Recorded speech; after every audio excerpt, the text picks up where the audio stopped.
Good morning to everyone. I'm Shwetamri Sharma from KMS Fashion. So today we are here with our part 4, that is for January 2017 paper to home science. Already part 3 हमारे आ चुके हैं, part 1 to 3 आप description box में से और हमारी playlist से वो सब देख सकते हैं, आपको पूरा मिल जाएगा. So ऑलरेडी 35 क्वेश्चंस हम कर चुके हैं. Now 36 question. Arrange in correct sequence the steps involve in decision making. So while having a decision, कोई भी डिसीजन लेने के लिए हमें क्या स्टेप लेना पड़ता है, इसके बारे में बात हो रही है. ये जो हमारा है, ये हमारा रिसोर्स मैनेजमेंट से टॉपिक है, तो वहाँ से आप कर सकते हैं, जो हमारा यूनिट 5 है. सो select the best alternative, identify the problem, search alternative solution, thinking through alternatives and feedback. यहाँ पर आप इसका सीक्वेंस लिख सकते हैं. मैं आपको सारे सीक्वेंस बता देती हूँ. मेन क्या होता है कि क्वेश्चन आ जाता है और क्वेश्चन के अंदर हमें ये देखना होता है कि हमारा सबसे सही जो कोड्स है वो क्या रहेंगे. सो सबसे पहले जब भी हमें डिसीजन लेना होता है तो हमें ये पता होना चाहिए कि हमारी प्रॉब्लम क्या है जिसके ऊपर हमें डिसीजन को लेना है. सो प्रॉब्लम को आइडेंटिफाई के बाद, अब जब हमें प्रॉब्लम पता चल जाती है, फिर हम सर्च करना स्टार्ट करते हैं. सारे एक तरीका ही नहीं सर्च करते, एक तरीके से पहले हम काफी सारे तरीके सर्च करते हैं उस पर्टिकुलर प्रॉब्लम को सॉल्व करने के लिए. देन जब हमें बहुत सारे सॉल्यूशंस पता चल जाते हैं, फिर हम उसके बारे में थिंक करते हैं कि अब कौन सा हमारा अप्रोप्रिएट यहाँ पर सॉल्यूशन रह सकता है. सो उसके बारे में हमें सोचना पड़ता है, उसके बारे में हमने उसकी इवेल्युएशन करनी पड़ती है, और इवेल्युएशन करने के बाद हमें अल्टीमेटली पता चल जाता है कि हमारा बेस्ट कौन सा है. सो हम उसी को सिलेक्ट कर लेते हैं जो हमारा बेस्ट ऑल्टरनेटिव होता है. एंड लास्ट में हम क्या करते हैं, उसको अप्लाई करते हैं, तो हमारे पास क्या आती है, फीडबैक आ जाती है उसके लिए. So that means identification of problem is our first. So this one answer number 3 हमारा क्या है, एग्जैक्ट आंसर है. Question number 37. Arrange according to the stages of child birth. Child birth की स्टेजेस के बारे में यहाँ पर उन्होंने बात की है. सो चाइल्ड बर्थ की अगर हम स्टेजेस की बात करते हैं, सबसे पहले आते हैं dilatation and effacement of cervix. Correct. Then इसके बाद जब हमारा ये स्टेज आ जाती है, then we have transition. After transition we have pushing, कि किस तरह से बच्चा क्या लेता है, बर्थ लेता है. देन वी हैव हमारा बर्थ हो जाता है बेबी का. And last is placenta delivery. Correct. So ये हमारा क्या रहेगा, अप्रोप्रिएट सीक्वेंस रहेगा. ये डिफरेंट स्टेजेस हैं हमारी चाइल्ड के बर्थ की. Correct. So this one is our second. So ये आपका करेक्ट आंसर है. Arrange the steps of extension campaign planning. पिछला हमारा था, ये हमारा चाइल्ड डेवलपमेंट से है. ये हमारा लास्ट यूनिट जो हमारी एक्सटेंशन एजुकेशन से है, यूनिट 10. सीक्वेंस ऑर्डर के क्वेश्चंस बहुत ज़्यादा बेसिक रहते हैं, आते ही आते हैं. सो यहाँ पर भी हम क्या करेंगे, अपने सीक्वेंशियल ऑर्डर के लिए अगर हम बात करते हैं, तो सबसे पहले हम आइडेंटिफाई करेंगे लोकल नीड्स को. लोकल नीड्स को आइडेंटिफाई करने के लिए हम अरेंज करेंगे सप्लाईज और उसके सपोर्ट को. उसको करने के बाद हम उसका भी अप्रोप्रिएट मेथड को चूज करेंगे कि क्या हमारा रहना चाहिए, जैसा अभी हमने पीछा किया था ना. और फिर डिसाइड करेंगे डेट और टाइम कौन सा होगा. एंड अल्टीमेटली हम एक कंक्रीट प्लान जो है उसको क्या कर देंगे, प्रोड्यूस कर देंगे, उसको क्या कर देंगे, बना देंगे. सो this one is the right answer. Next question, stages बतानी है यहाँ पर of coming together. Coming together ये हमारा कम्युनिकेशन फॉर डेवलपमेंट के अंदर से है, फॉर डेवलपमेंट जो हमारी यूनिट 9th है. सो यहाँ पर मार्क कनैप के अकॉर्डिंग रिलेशन थ्रू कम्युनिकेशन के स्टेजेस की बात उन्होंने की है। सो कनैप ने क्या किया था, कनैप ने, हम यहाँ पर लिख भी सकते हैं इस चीज़ का, आप लोग भी अगर जैसे मैं हमेशा बताती हूँ ऑप्शंस लिख लेंगे तो आगे जाके आपको सही रहेगा। कनैप ने 5 स्टेजेस को डिफाइन किया था सबसे पहली बात तो, जिसके अंदर उन्होंने पीपल की प्रोग्रेस देखी थी कि वो डेवलप करते हैं अलग अलग तरह के रिलेशन, जैसे फ्रेंडली रिलेशन हो गया, रोमांटिक रिलेशन हो गया, फैमिली रिलेशन हो गया, तो उसको किस तरह से डेवलप करते हैं। तो सबसे पहला जो हमारा पार्ट आता है इसके अंदर, दैट इज इनिटेशन। इनिटेशन के अंदर क्या चीज होती है, इनिटेशन में हम फोकस करते हैं स्टेज, जब हम किसी पर्सन से पॉजिटिविटी के साथ मिलते हैं, that is initiation. Then we have experimentation. Experimentation के अंदर क्या चीज होती है, जब हम वक्त लगाते हैं, एक दूसरे को मिलते हैं, एक दूसरे से बात करते हैं, एक दूसरे के साथ समय व्यतीत करते हैं, दैट इज आर, हम जब अलग अलग बातों के साथ एक्सपेरिमेंट करते हैं एक दूसरे के साथ। देन इंटेंसिफाइंग, मतलब अब हम इमोशंस के अंदर क्या एक प्रॉपर इमोशंस, अभी एक्सपेरिमेंटेशन में फ्रेंडली था, हम बातचीत करते थे, लेकिन इंटेंसिफाई में हमने एक रिलेशन को मेंटेन कर दिया और अपने इमोशंस को भी इन्वेस्ट कर दिया इसके अंदर। इमोशंस को इन्वेस्ट करने के बाद आता है हमारा इंटीग्रेशन। इंटीग्रेशन के अंदर क्या होता है, कमिटमेंट दे देते हैं हम, एक लेवल की कमिटमेंट, डीप कमिटमेंट दे देते हैं। Last is are bonding. Bonding के अंदर हम क्या करते हैं, लीगली ले आते हैं, बॉन्ड मतलब लीगल कमिटमेंट हो जाती है, लाइक आपकी शादी हो जाना या आप फॉर्मली एक साथ एक दूसरे के साथ रह रहे हैं। सो यहाँ पर जो हमारा आंसर रहेगा, that is first is initiation means fourth, so this one is the correct answer. Now we have question number 40, that is arrange the construction of group data frequency distribution। group data frequency distribution देखने के लिए हमें पता होना चाहिए कि हम कैसे सेट करते हैं अपनी फ्रीक्वेंसी को। तो सबसे पहले हम फाइंड करते हैं अपनी वैल्यूज़ को, जो हमारी लोएस्ट है और हाईएस्ट जो स्कोर वैल्यूज़ है। सो सारे में यही हमारा आ रहा है, हमने यहाँ पर भी एलिमिनेशन मेथड को यूज़ करना है।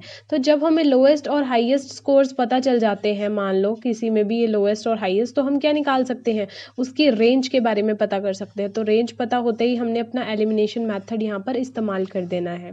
रेंज पता हो गई अब हमें, देन इसके बाद आता है हमने डिवाइड करनी है अपनी रेंज को। हम करते हैं ना जैसे 10 to 20 या 0 to 10, तो हमने उसके अकॉर्डिंग अपनी रेंज को क्या करना है, डिस्टिंग्विश करना है, कंप्यूट करना है। सो आंसर हमारा रहेगा थर्ड। आगे चलते हैं।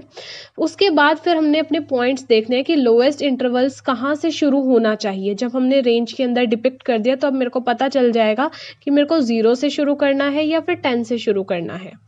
उसके बाद फिर हम क्या करेंगे, हम यहाँ पर रिकॉर्ड करेंगे अपनी लिमिट्स जितनी भी हमारी क्लास इंटरवल्स की होगी, और लास्ट में हम एंटर करेंगे उसके अंदर अपना रॉ स्कोर्स, जितना भी हमारा क्लास इंटरवल्स का रॉ स्कोर्स है। क्वेश्चन नंबर 41, इसके अंदर हमने क्या करना है, डेफिशिएंसी सिंड्रोम्स बताने हैं। इन सभी के सारी की सारी चीज़ों के हमारे कौन कौन से डेफिशिएंसी सिंड्रोम्स होंगे। सो आइए बात करते हैं one by one. Folic acid, iron, niacin, calcium and riboflavin, इन सभी के। सो अगर हम बात करें यहाँ पर आंसर जो रहेगा वो हमारा सेकंड रहेगा करेक्ट। लेट्स सी किस तरह से। जो हमारा फॉलिक एसिड है, फॉलिक एसिड आपने सुना होगा, आयरन और फॉलिक एसिड की टेबलेट्स खानी पड़ती है। सो वो हमारी मैग्लोब्लास्टिक एनीमिया के लिए इस्तेमाल की जाती है। ये डिजीज़ होती है जो फॉलिक एसिड की डेफिशिएंसी की वजह से जनरेट हो जाती है। वहीं हम बात करते हैं आयरन की, अगर तो आयरन में हाइपोक्लोरोमिक माइक्रोसिटिक एनीमिया, ये हमारा किसकी डेफिशिएंसी की वजह से होता है, आयरन की डेफिशिएंसी की वजह से होता है। Next we have niacin. So उससे हम casal necklace is due to the niacin. Then we have calcium, बहुत ही बेसिक हमारी कैल्शियम की है, काफी बार आ जाती है, we know that it is tetany. And last, riboflavin, we know that angular stomatitis is due to the deficiency of riboflavin in the body itself. Correct? So it's 5. Next question, we have match the laboratory test given in list one with the chemical compounds. यहाँ पर आपके laboratory के test दे रखे हैं, question बहुत common है और यहाँ पर हमने इसके बारे में बताना है। So we have first test that is ninhydrin test. So ये केमिकल टेस्ट है जिसको यूज किया जाता है एनालाइज करने के लिए अमाइंस को, अमाइंस या फिर अमाइनो एसिड्स को चेक करने के लिए ये टेस्ट किया जाता है। सो यहाँ पर भी मैं आपको वही बोलूँगी, आपको डायरेक्ट एलिमिनेशन मेथड ही यूज़ करना है, जिससे हमें पता चल रहा है हमारा आंसर जो है वो सी है, लेकिन हम देखते हैं कि कैसे है। Then we have Benedict's test. So it is used for the place of Fehling solution to detect the present of reducing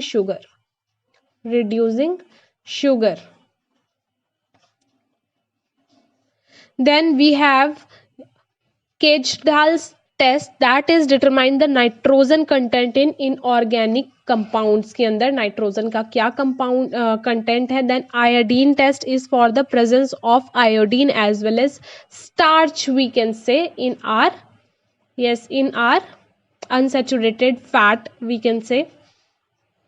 and at last we have 2,6-dichlorophenol indophenol test, that is it is a quinone amines that is in indophenol substitute by chloro group at position 2 to 6। Correct. So ये हमारा basically किसके लिए use किया जाता है? For ascorbic acid, for our ascorbic acid, because it is used, we can say it is used in dye। a dye is used as a reagent। ये एक reagent के तौर पे डाई यूज की जाती है for vitamin C basically. So vitamin C है इसका मतलब ascorbic acid.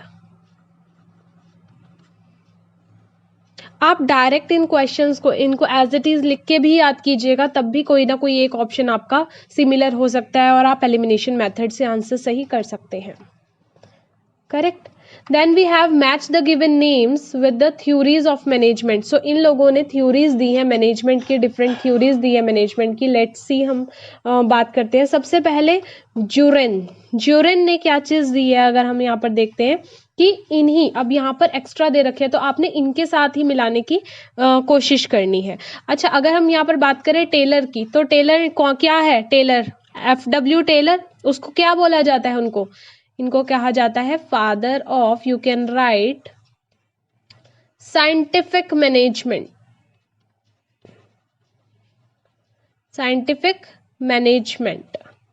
So that means हमारी यहाँ पर क्या आएगी, कौन सी थ्योरी आ जाएगी? ऑब्वियसली साइंटिफिक की क्या आएगी? Fourth point that is A. So ये यहाँ पर भी आप एलिमिनेशन मेथड यूज कर सकते हो। Then we have classical. अगर हम क्लासिकल की भी बात करते हैं तो रॉबर्ट ओन ने हमें क्या चीज दी है? क्लासिकल भी क्या चीज दी है? Classical, pre classical approach of management. Pre classical, you can write pre classical approach of management. Correct. Then human relation की जो थ्योरी है वो किसके द्वारा दी गई है? डॉगलस मैकजियोर्ज के द्वारा। MBO, मैनेजमेंट ऑफ ऑब्जेक्टिव, यहां लिख सकते हैं आप management of objective, Peter Drucker ने दी है ये। Correct. So 1 2 3 and fourth scientific is fourth. Juran ने क्या चीज दी है हमारी? 1 2 3 4 TQM, total quality control, total quality management. So total quality management जो है वो हमारा जोसेफ ज्यूरेन के द्वारा दी गई है और ये स्पेशलिस्ट है मैनेजमेंट फॉर क्वालिटी के लिए। So this one is our correct answer. Next question number 44 we have, match करनी है terms with the description. So avant garde, ये सारी की सारी हमारी क्या है? फैशन से रिलेटेड टर्म्स है। So it is those who are extremely ahead of fashion, years. Then toil, toil क्या होता है? ये एक फ्रेंच टर्म है जिसको हम मसलिन का जो कॉपी होती है, मतलब कोई भी डिजाइनर ने ओरिजिनल कोई भी चीज बनाई तो हम उसकी मसलिन की कॉपी बना देते हैं। देन फैशन मॉन्गर्स कौन होते हैं? वो लोग होते हैं जो स्टडी करते हैं, फॉलो करते हैं और किसी भी करंट फैशन को पॉपुलर बनाने के अंदर हेल्प करते हैं। देन फैशन प्लेट का मतलब होता है जिनका जो भी लेटेस्ट स्टाइल है, जो भी लेटेस्ट टेस्ट चल रहा है, मतलब प्लेट आप टेस्ट से भी इसको एज्यूम कर सकते हैं। सो जो कॉन्टिन्यूसली और कंसिस्टेंटली क्या करते हैं? वियर करते हैं ऐसे जो लेटेस्ट हमारे ट्रेंड्स चल रहे हैं, उन गारमेंट्स को वो पर्टिकुलरली क्या करते हैं? वियर करते हैं। So answer is B, D, E and C second. Match करनी है आइटम्स को विद आइटम्स, दैट मीन्स ये क्या चीज़ है? ये हमारे कुछ एक फाइबर्स के हैं, ये हमारे मैन मेड फाइबर हैं, बेसिकली सिंथेटिक, और ये हमारे क्या हैं? पॉलीमर्स इसके, जिनसे हम पॉलीमराइजेशन प्रोसेस करते हैं। सो यहाँ पर आप देख सकते हैं पहला आपका क्या है? पॉलिएस्टर। सो पॉलिएस्टर क्या है? Ethylene glycol and terephthalic acid. आप वीडियोस को गो थ्रू कर सकते हैं। सो सीधा एलिमिनेट हो जाएगा। देखिए अगर आपको एक भी पता है तो आपका एलिमिनेशन मेथड बहुत अच्छे से काम करेगा। देन नायलॉन 6 क्या होता है? कैप्रोलेक्टम। वहीं एडेपिक एसिड और हेक्सामिथाइल क्या होता है हमारा? Nylon 6 correct. तो मतलब सी तो एलिमिनेटेड ही है, तो भी आप कर सकते हैं। एंड ओलिफिन क्या है? एल्कलाइंस। एंड स्पेंडेक्स हमारा polyurethane. Question number 46, match the items, yes, match the items given with the appropriate term. So tools in time management, time management की अगर बात करेंगे तो टूल्स कौन कौन से होते हैं? यहाँ पर आप लिख सकते हैं tool in time management, that is your peak load. लेकिन इससे अलग भी क्या होते हैं? Work curve, rest period,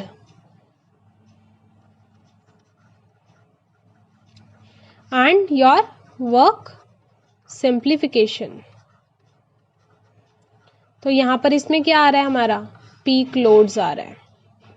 so B, again use your elimination method and succeed in the question. Repetition of movement at the same tempo, बार बार repetition हो रही है, रिदम चल रही है।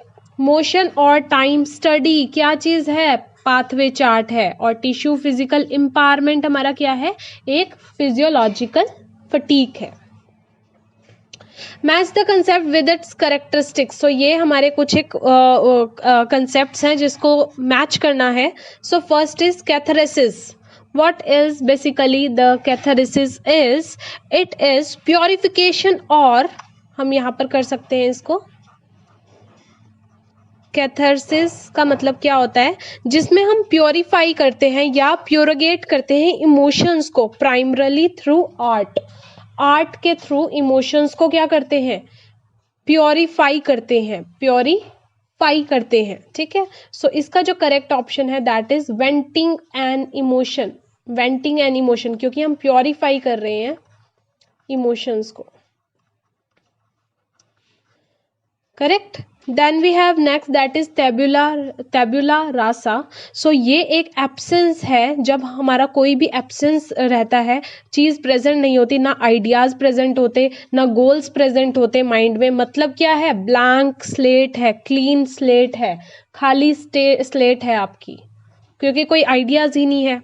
देन नीच पिकिंग का मतलब होता है एक साइकोलॉजिकल थ्योरी है जिससे पीपल चूज करते हैं एनवायरनमेंट जो भी हमारा हेरिडिटिकली कॉम्प्लीमेंट करता है। ठीक है, क्या करता है? हेरिडिटिकली हमें कॉम्प्लीमेंट करते हैं। So genetic environment correlation. Then destitute, destitute का हमारा मतलब क्या जाता है? विदाउट केयर गिवर, मतलब कोई भी पुअर हो, जिसको बेसिक नेसेसिटीज ना मिल रही हो लाइफ की, that is destitute. And trafficking का मतलब होता है कमर्शियल या sexual exploitation, that is particular trafficking. So यहाँ पर आप फिर दोबारा से एलिमिनेशन मेथड को यूज़ करेंगे। So simple, so easy and बहुत फ्रिक्वेंटली आस्किंग क्वेश्चन है, that is programmes with its year. So ICDS अगर हम बात करते हैं, इंटीग्रेटेड चाइल्ड डेवलपमेंट जो स्कीम है 1975 में हुई थी, स्वच्छ भारत अभियान 2014 में, देन सर्व शिक्षा अभियान 2001 में, और बेटी बचाओ बेटी पढ़ाओ 2015 में। सो यहाँ पर जो आपका 48 का आंसर रहेगा दैट इज बी। मैच करने हैं कम्युनिकेशन, ये भी आपका लास्ट जो आपका कम्युनिकेशन 9th यूनिट है उसका क्वेश्चन है। Integration, instruction, information and influencing. So integration मतलब क्या होता है? Team building exercise. क्या है? टीम को बिल्ड कर रहे हैं, इंटीग्रेट कर रहे हैं, team building exercise. Then instruction, boss जब कोई भी चीज़ इंस्ट्रक्ट करता है अपने कोऑर्डिनेट्स को। इन्फॉर्मेशन होता है जब हम टाइम टेबल को स्टूडेंट्स को दे रहे हैं, इन्फॉर्म कर रहे हैं। इन्फ्लुएंस मतलब जब किसी भी एडवर्टाइजमेंट से हम लोग इन्फ्लुएंस हो रहे हैं, उसको देख के हमें कैसा फील आ रहा है, एक अच्छी फीलिंग आ रही है, तब हम उसको क्या बोलेंगे? इन्फ्लुएंस बोलेंगे। Correct, so B is the correct answer. Last question for today as well as last question for our January 2017 paper 2 is match the items। ये आपकी रिसर्च स्टार्ट्स के अंदर से है, स्टार्ट्स से आपकी नॉन प्रोबेबिलिटी और प्रोबेबिलिटी टेस्ट। सो क्रूस्क्वाल test हमारा क्या कहलाता है? ये एक हमारा नॉन पैरामीट्रिक टेस्ट है, नॉन पैरामीट्रिक टेस्ट है, और इसको डिस्ट्रीब्यूशन फ्री टेस्ट भी कहा जाता है। Next we have type 2 and type 1 and type 2 error. तो हमें पता होना चाहिए ये हमारे हाइपोथेसिस के एरर्स हैं, कौन कौन से हैं। टाइप 1 मतलब हमारा नल हाइपोथेसिस और हमारा alternative hypothesis. So type 1 error में हमारा जो नल हाइपोथेसिस है वो ट्रू होके रिजेक्ट होता है, और हमारे एरर 2 में ये फॉल्स होके एक्सेप्ट होता है। सो ये हमारा क्या था? फॉल्स होके एक्सेप्ट किस में हो रहा है? थर्ड में, और ट्रू होके रिजेक्ट हो रहा है सेकंड में। देन पेयर्ड टी टेस्ट क्या करता है? दो डिपेंडेंट मीन्स के बारे में टेस्ट करता है। एंड लास्ट इज जो हमारा 95% ऑफ एरिया है वो हमारा नॉर्मल डिस्ट्रीब्यूशन के अंदर आता है, स्कोर करता है in normal distribution. Correct, so ये हमारा आंसर डी हो गया। Answer number 4 is the correct answer. So yes, hopefully आपको ये क्वेश्चन समझ आ गए होंगे। 36 to 50 क्वेश्चन हमने यहाँ दिए हैं ऑलरेडी। पार्ट 1 to 4 ये हमारे रहे हैं, जो कि हमारा है जनवरी 2017 पेपर 2 का। सो नेक्स्ट हम लेके आएंगे जनवरी 2017 पेपर 3 लेके आएंगे आपके लिए। सो उसके लिए साथ में ज्वाइन रहिए। और इसमें आप ये कर सकते हैं कि नोट्स किस तरह से बनाएं, या कुछ तो नोट्स नहीं बनाने, आप ये पेपर्स कर रहे हैं, ज़्यादा क्वेश्चंस लेके आने की बिल्कुल ट्राई करेंगे, और आप साथ के साथ शॉर्ट नोट्स जो एक्स्ट्रा हम लिखवा रहे हैं आप वो लिख सकते हैं। तो एटलीस्ट उतना टॉपिक्स आपके कवर हो गए।